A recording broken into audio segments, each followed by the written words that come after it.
Hello, everybody. Fernando Petineroli, listing agent with Desert Platinum from Sunny Isles Beach.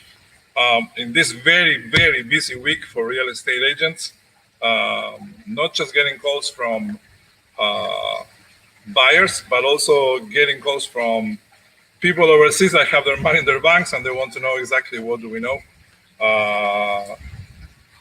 It's on the press, it's banks are literally broke, right? That's the truth, And it's funny to see how, I don't know, Citibank, all the great banks, they are offering all kind of candy, basically, for people to keep their money in, and it's okay, They got to keep running. Their banks, they will keep going forever. The government already helping them this week with $56 billion to lend. Hopefully not to the same government. Hopefully it will be the light of the sun, that money, and become fluid, liquid. But the fact is that our first, my first forecast somehow is starting to, that sounded absolutely insane when I said it, that when First Republic went down, that people here will start to mirror the behavior that happened in other places with bank crisis in 1995 in South America, in 2000 also in South America, and countries in Asia, that people eventually will try to get a hold of very affordable real estate for a simple fact. I hear all the other guys in YouTube saying, "Oh, buy gold, buy silver." Can you really buy gold or silver? Are they going to send you a bar of gold or silver to your home so you keep it? They will not. They will give you an IOU that they owe you such and such gold or silver. So not necessarily will happen. And what we're seeing in the last 24 hours is that the fund managers are starting to look with a lot of interest the very delayed in price luxury real estate, especially in at least in our area, we're seeing that they're just buying because there is nothing else to buy. There is no those famous buy apartment buildings. There is no apartment buildings. There is only 2 or 3. That's it. So what is available is what you can see and you can hold. And the only thing, was the same thing I say to our clients in South America when they've been calling all day, all night. You have the answer right in front of your eyes. You want to make sure that it's something you can hold for a while and will not be subject to appropriations. It will not be subject to changes. It will not be subject to bank supposed new regulations. Well, the answer is in front of you. The truth is that some banks are still lending, despite the Feds already published that getting a loan will be a lot more difficult. Banks are still lending. I think that's great. That's very good. So we have a very special guest today in the show, and it's our friend Jack McCabe that is in Mexico. How are you, Jack? How are you doing? I'm great, Fernando. How are you? Good. Well, we fight all the time with Jack. Okay, I'm gonna for the people watching, we are people that fight all the time. So we never have the same opinion in nothing. But I always credit Jack on being one of the first living entities, living beings on going public on the 2008 crisis. And that's a credit that nobody can deny. So where are we going, Jack? What's going on in your view? Well, that's a big question. There's a lot of changes that are happening now that are the culmination of many years of overspending and poor practices by the banks. So right now we have several banks that have been in trouble that were on the verge of collapsing and required bailouts in the tens of billions of dollars, including the biggest one, Credit Suisse, that possibly could just be the tip of the iceberg of what's yet to come this year. I think that right now we are looking at a recession that will happen later this year or early in 2024. every analyst that I respect, hedge fund manager, money manager, that's realistic and is not overly optimistic, is predicting a recession. That on top of some very grave financial circumstances that we have right now. In Florida, in South Florida in particular, we have seen the price of condominiums has dropped over the last 11 months. It's been a slow and steady trend. Single-family homes, because of the very limited supply, have held their value relatively well because there just isn't land to build any more single-family homes presently, especially in Miami-Dade and Broward counties, and very limited land availability in Palm Beach County. True. We've seen the price of real estate over the last 3 years since the pandemic hit skyrocket, like a roller coaster going uphill. And I think that roller coaster has reached the pinnacle of the hill, and we're going to start seeing a correction and some lowering of prices. Now, many of the sales in South Florida as compared to the rest of the country have been cash sales.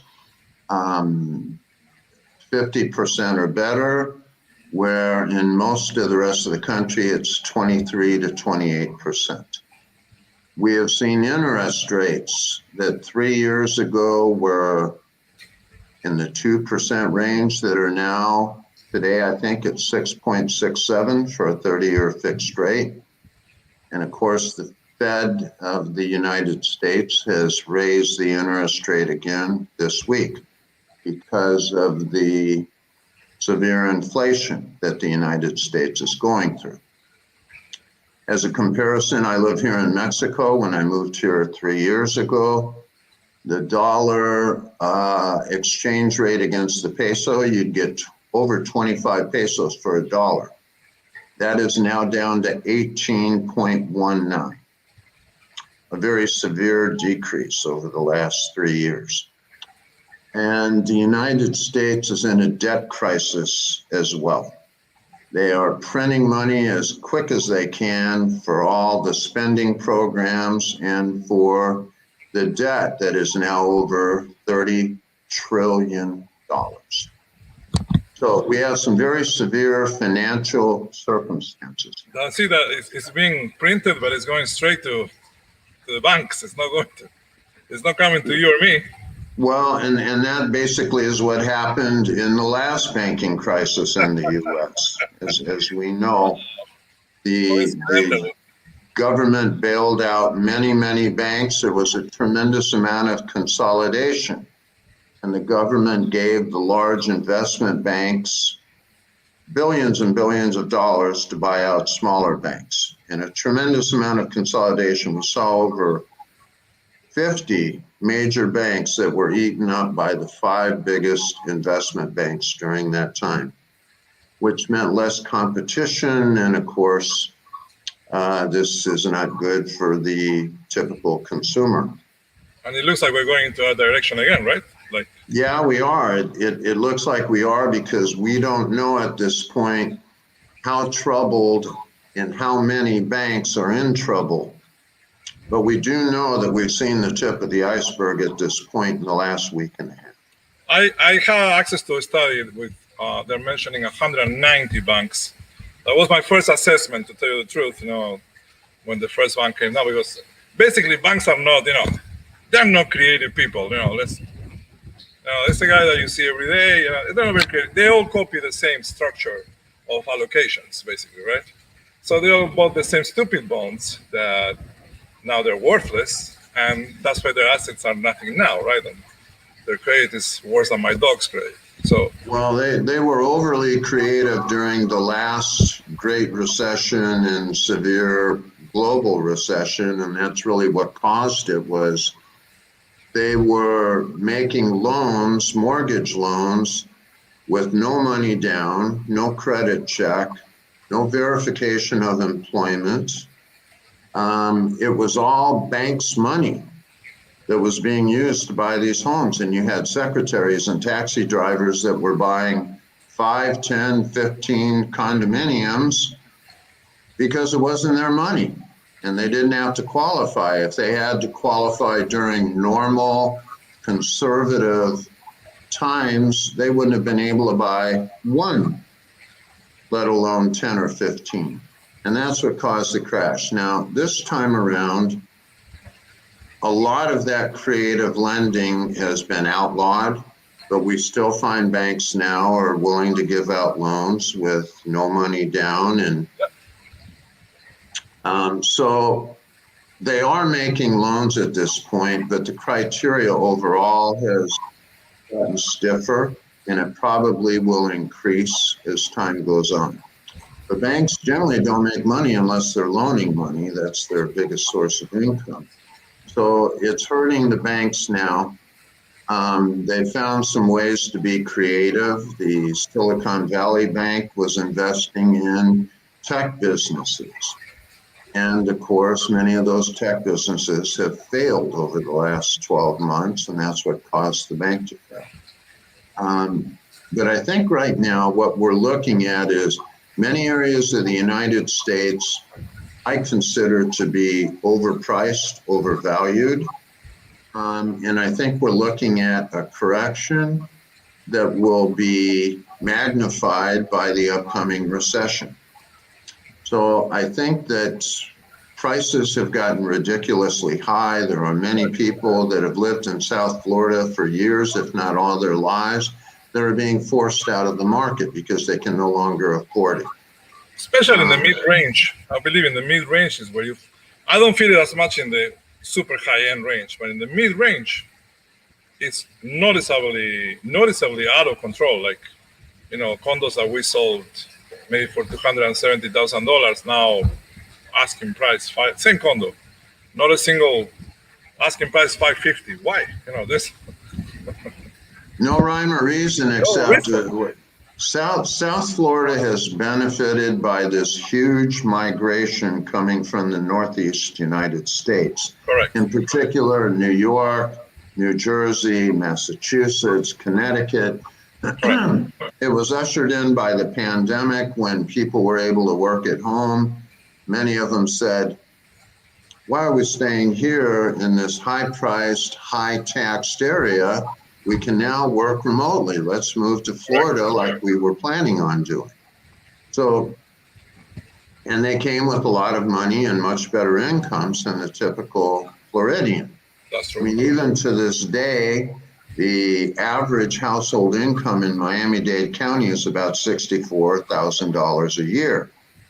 Generally, you look at an optimal priced market would be one that's about 4 times what people's income is, that they can afford 25 to 28% of their income. That means that we should be building properties in the $250,000 to $300,000 range.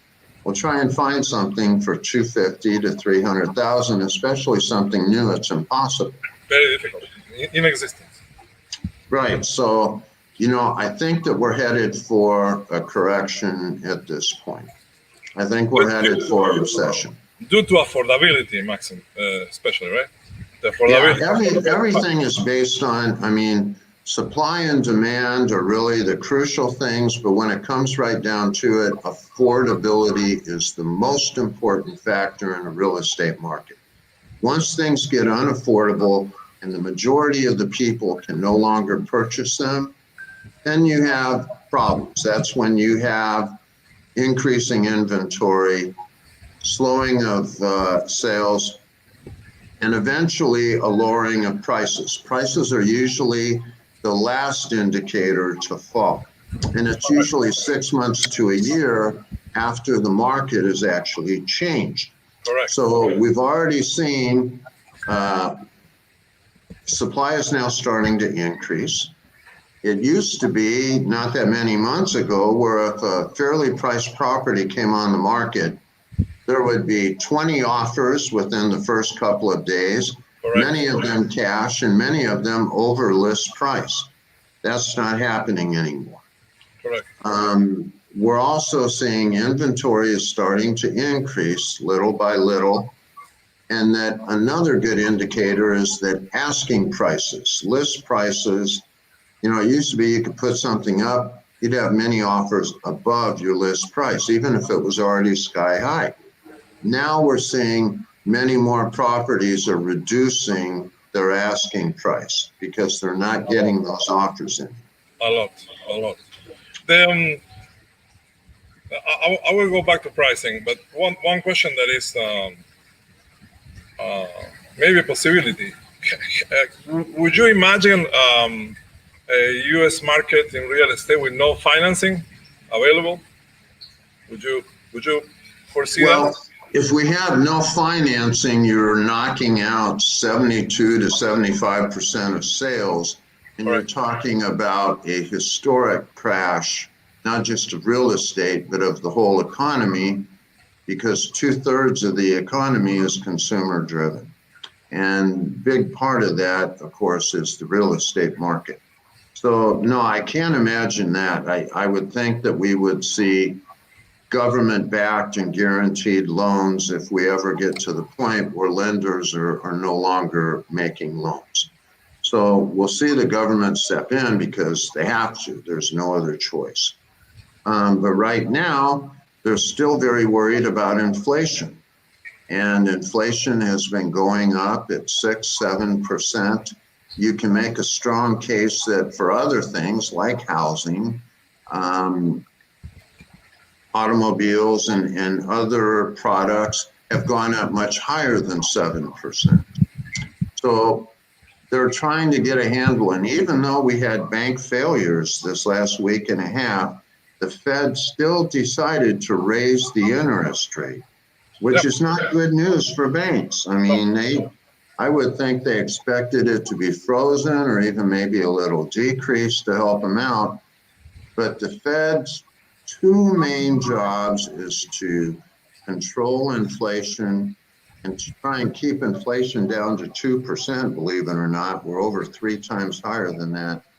And to maintain employment. And employment is generally, if you have 96, 97%, that's the most optimal. Well, we have that. We have full employment. We have many millions of jobs that are available right now that we can't fill. But at the same point, we still have this incredible inflation. And so we've got some real complex problems in the United States right now. And it's hard, quite honestly. In 2005 and 2006, it was easy for me to look at all the variables and say, we're headed for a housing crash. There's no doubt about it. And it's going to cause a recession. Well, this time around, we're headed for a recession that I think is going to cause a correction in housing markets. Now, depending on which market, some are going to be much more severe than others. You have markets like Nashville, Tennessee, and Phoenix, Arizona, and some other places that will see a correction, but it'll be minimal. Then we have others like California and New York and Florida that we've seen some very rapid changes. In particular, in California and New York, people are leaving, especially the ones with money, and the taxes continue to go up. In Florida, we have this incredible flood of people coming into the market that have priced many Floridians that have been here for years to have to leave. So we've seen this gentrification. Sometimes that's a good word, sometimes not so good. But we've seen a lot of people coming into the Florida market that have more money than the Floridians that were here and have pushed them out. But I think that's going to change too. I think that pipeline now, there's nobody up in New York to buy their expensive homes because the ones that had the money have left. Many are very frustrated and fed up with the high taxes and also the increasing crime rate. And so I expect that we will always see people come from the Northeast, but this huge migration we've seen in the last 3 years is going to dissipate. It's going to decrease. And so we won't have all these moneyed buyers coming into the market. They've been able to sell their homes up north. Now I don't think they'll be able to. I think it'll be much more difficult. That's important. You change for them there. The change for them there that makes it possible for them to come to Florida. It's a great observation. Great observation. I want to use this moment to remind people to please like and subscribe so we can keep this going. That's a brand new observation. They will not be able to do it there, not here. It will lock them there. That's right. Up until now, they've been able to sell their homes for high prices. Correct. Now there just aren't the buyers there, because the ones that may want to buy their homes there are having a hard time selling their existing homes. So, and also, you know, companies told their employees, okay, you can work from home during this crisis. Correct. And it left them with a lot of empty office space that was high priced and an expense. Now we're seeing companies are saying, no, we want you to come back to the offices now. We don't want you to work at home because we're also finding that your productivity is not as good when you're at home as it is when you're in the office and supervised. So that's why, another reason why I think we're going to see fewer and fewer people relocating from the Northeast down to Florida. For Florida buyers, when, in your opinion, will be, or is, maybe is already, the best moment to buy? Well, Talk to buyers. I mean, my own opinion is now's the time to wait. We're at the pinnacle of pricing. We're at the highest prices. Anybody who is a good investor will tell you, you don't buy high and sell low, you buy low and sell high. Correct. And right now, we've seen, you know, double-digit 20% and better increases in the price. It's artificial. It's not anything that's really substantiated. Correct. When you look over the last 100 years in real estate in the United States, it is normal for markets to increase in value by 3%. That's history. But what we've seen in South Florida, and South Florida has always been this way, quite honestly, it's been a roller coaster. Explosive. And it goes up double digits, then it comes down double digits. Volatile, very volatile. Right, so, you know, I think right now, I mean, personally, if it was me, I am telling my clients, keep your powder dry. Wait, now is not the best time. Now, if you're, the flip side of that is, if you are going to stay in the property for 7, 10, 15, exactly. 20 years, then you're okay. Then you're okay. But prices may come down. It may take 5 or 6 years before they come back up to what you paid for them. And then they will go up higher. I'm going to tell you my concern as a buyer. Today, anyone that has a good FICO score and some down payment can still get financing. I'm very, you know, if you consider how much you think is going to be inflation this year, 10% at least? Well, there's a real possibility that we could see 10 to 12% inflation in the next year or two. So if I'm paying 6.7, let's say, or 6.5 interest, I'm paying negative interest because inflation is eating up that debt, right? Right. So I'm not scared of the rate right now. I'm not with this inflation. Okay, guys, keep printing. I lower every time less and less. I keep going less and less and less and less every year. And the other thing is this: there are still in the market properties priced really attractively. I'm not attractive numbers below 1 million, but when you go to the 2 million and up, you find gems like properties below developer sales in 2016, and that means that it's a spread in some equity, at least built already in the property, you know, for for the ones that qualify for multi-million. Mostly people that is in the below a million, like me, for example, it's terrible. There's no equity at all in those units. You need to make a very low offer. But for example, myself, I have to buy to live in the unit. It's going to be a $500,000 unit. It will have a good view. It will have what space I need in my neighborhood. I won't need more than that. If I can lock in a property on that, and I will still be paying less than renting. So, and with the benefit that inflation will start to keep eating my debt instead of just going up and up in rent. Mhm. So I believe at a certain point, those that still have some down payment and credit score that it might disappear anytime. When you start paying. Well, what worries me, Jack?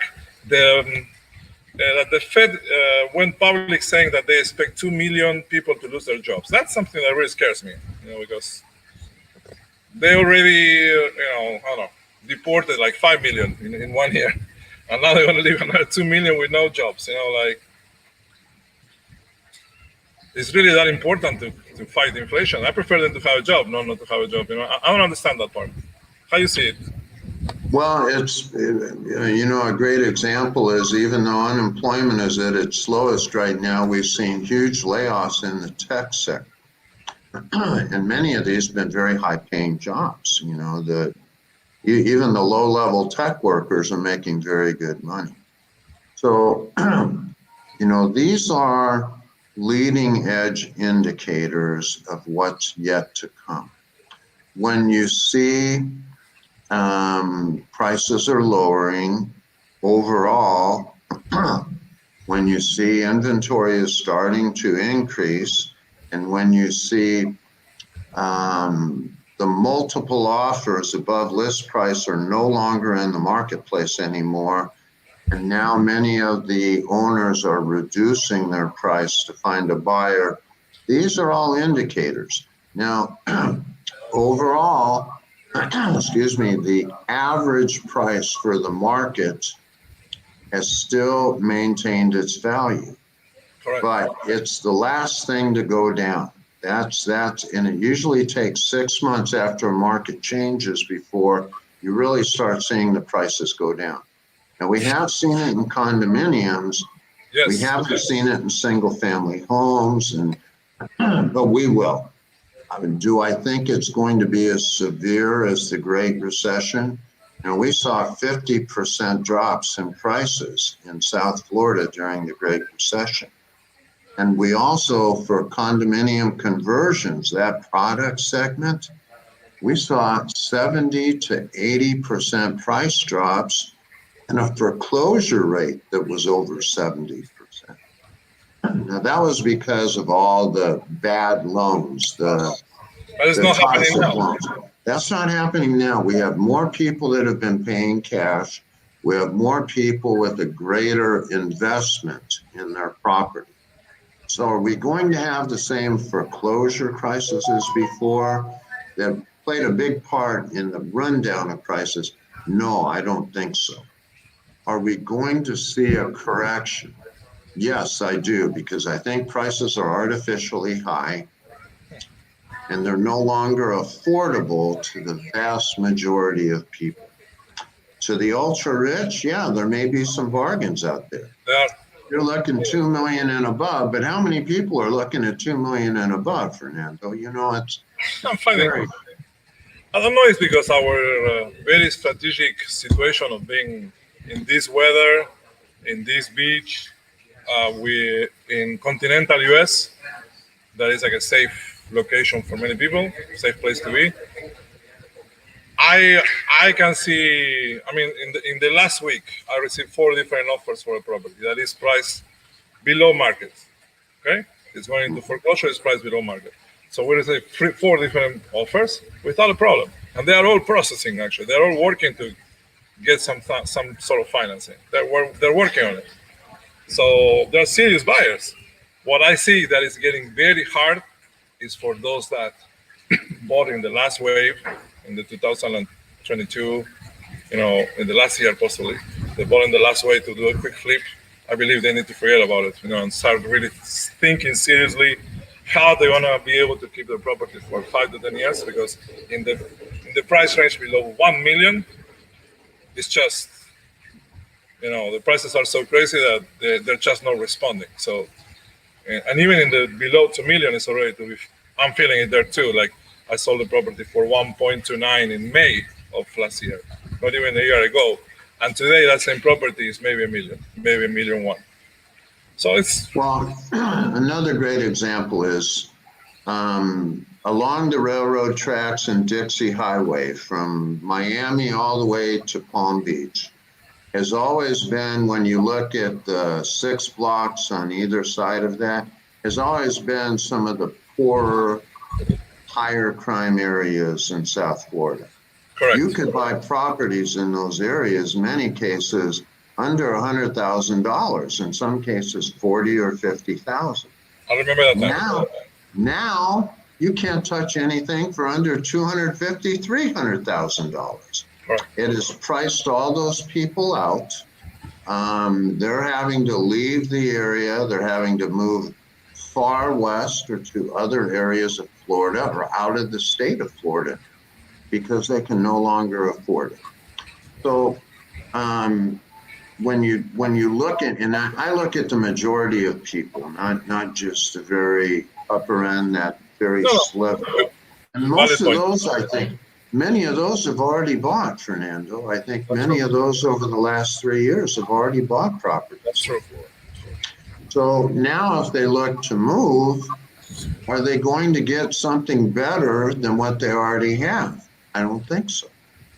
There are many cases, most people, that's why they've been afraid to put their house on the market, because when they look around, they say, oh, we can make so much money off our home. But when they go look around, they find out, even with that money, they're still going to have to settle for something less and not as good a location. Correct. So I think we may see a period of a lot of home remodeling coming Yes, up. sir. Correct. I agree 100%. People fixing up their homes and saying, why do we want to move someplace else not as good? Let's just fix up what we got. We've been happy here. It's coming a great time for contractors. I'm observing the setup of different crews getting ready for that here in the area. Coming from New York, coming from everywhere. I can see it happening. You're right about that, 100%. Down here in Cabo San Lucas, you would think it's Miami. There are more condo buildings going up down here right now than I've ever seen in the 3 years I've been here. That's Even fantastic. the dirt roads I used to take shortcuts down have one condo project after another right now. Now that's been fueled by a lot of Americans and Canadians buying second homes and others buying primary homes. That's going to change. That's going to change. And personally, I'm lining up investors right now to start buying projects down here. Americans can feel safe in Cabo. It's a safe place to be. Yes, Cabo's a safe place. It's one of the few. I mean, there's many areas of Mexico I would not go into. Okay. Many areas that are controlled by cartels.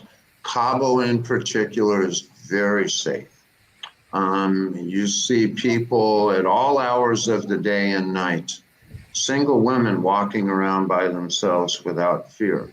We don't have the cartel activity that they do in many other parts of Mexico.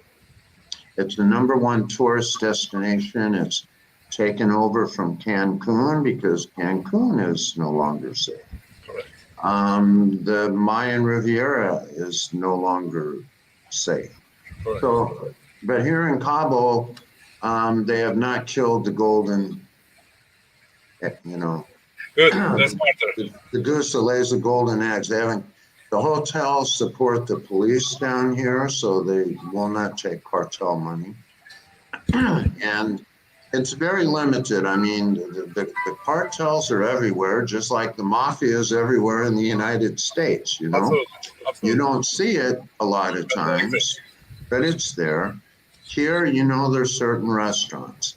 When you walk around the marina here and the vendors come up and offer you cigars, and you say no, then usually the next thing is marijuana.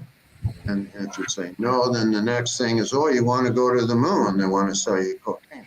You know, you know that those are cartels, okay, that are selling that. Certain Completely different. restaurants and nightclubs, you know that. Certain men's clubs, you know that. But overall, you just don't see it. In Cancun, you have to be afraid walking on the street that you're going to get in the middle of a gun battle. Wow. So and many innocent people have lost their lives, been kidnapped, and so forth. That doesn't happen here in Cabo.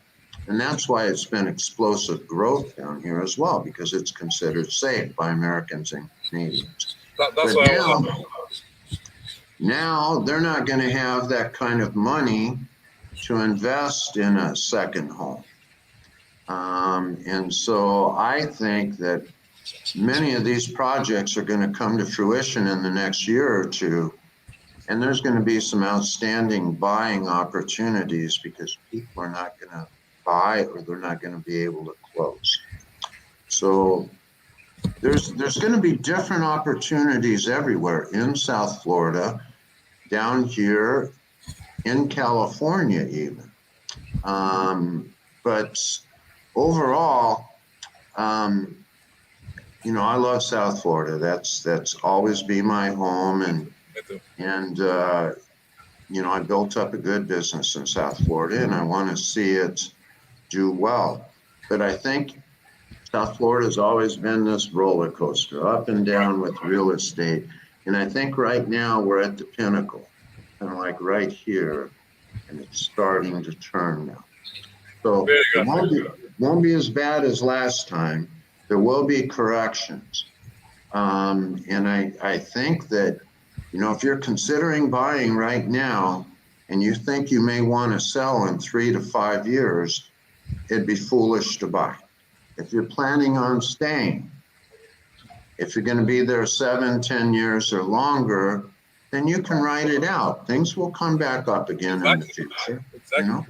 Exactly. Last question. I know we both look like sometimes doing futurology on this, but having you work so hard on the oil crisis, me in the '95 crisis, seeing this bank crisis, you know, from the inside for us.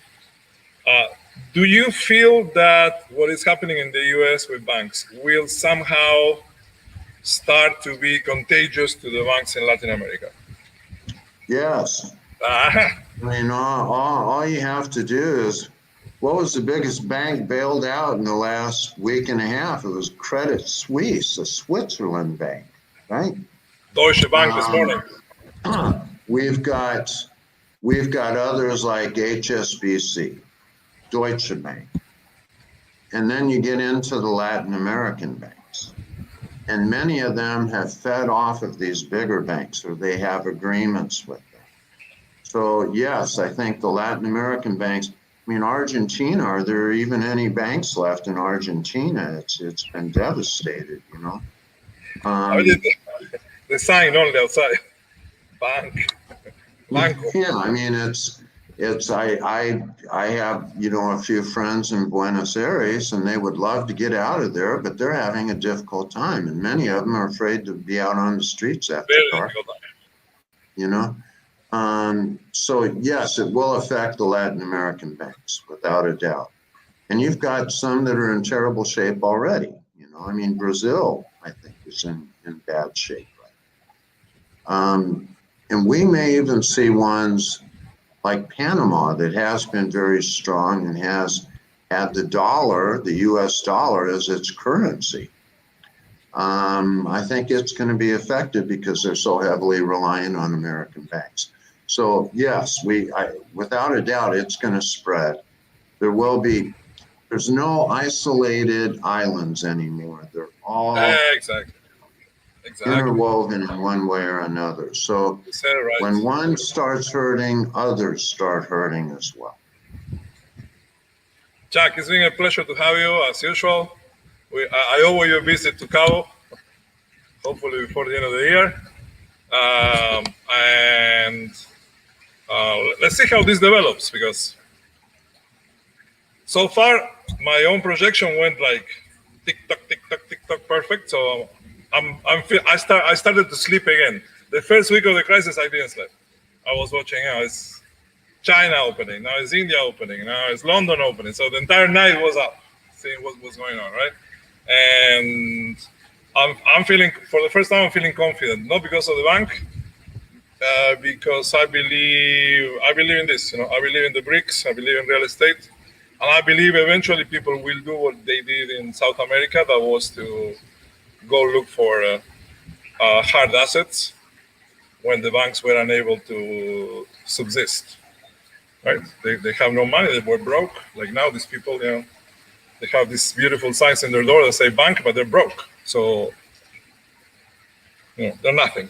Well, the good thing that the United States always has is it's considered to be the safest investment country. Still is. And when things get bad in other countries, people look to put their money into the U.S. So that will always be in the U.S.'s favor. South Florida is an international destination now.